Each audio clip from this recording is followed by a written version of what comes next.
A couple of questions on the ACA. The O'Malley administration has expanded Medicaid significantly over the last 8 years, before the Affordable Care Act and after the Affordable Care Act. Is that a policy you continue? Yes. And then, okay, easy enough. And then two, you've been critical of how, not just the launch of the ACA website, but then the decision to switch to the Connecticut system. If you were governor, what would you do? I hate to sound like Heather Missouri in this case, but it wouldn't have happened in the first place.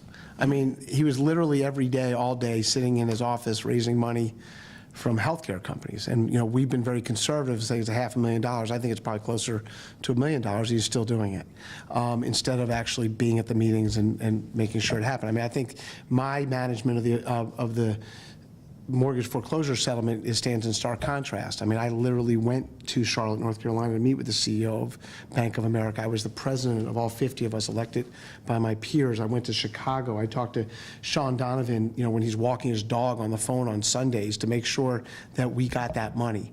And then when we got the money, I was president-elect and then president with the 5 major banks. When we got it, we were supposed to get $962 million into Maryland. But I went to churches on Sundays, I went to rec centers, I went to community centers to make sure that people knew that this was out there to avail themselves of it, either through the principal reduction or the loan modification components of it.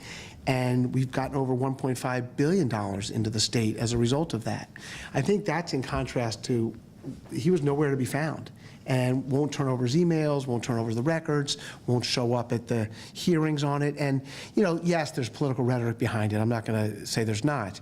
But I do think if you're going to fix something, you need to know what happened in the first place that went wrong. And so I think that a little bit more candor, honesty, and transparency might not be a bad thing there. I would have gone, like when John Delaney and I spoke, we're pretty good friends, and we spoke a number of times on it, I would have gone to the federal system. I would have gone, they would have done it for free. They would have done it tomorrow, and it would have still been funneling people into the Maryland Exchange.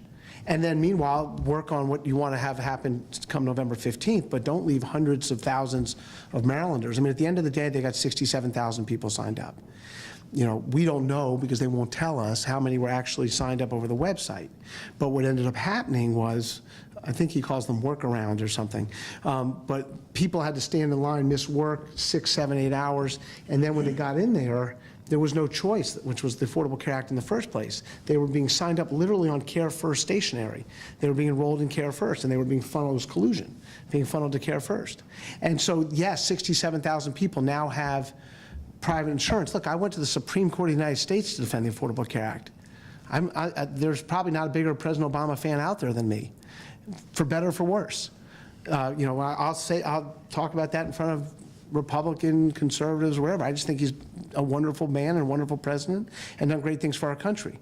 And I think the recognition that we're the only country in the civilized world that didn't provide health care to its citizens, I think was wrong, and I think it's a right.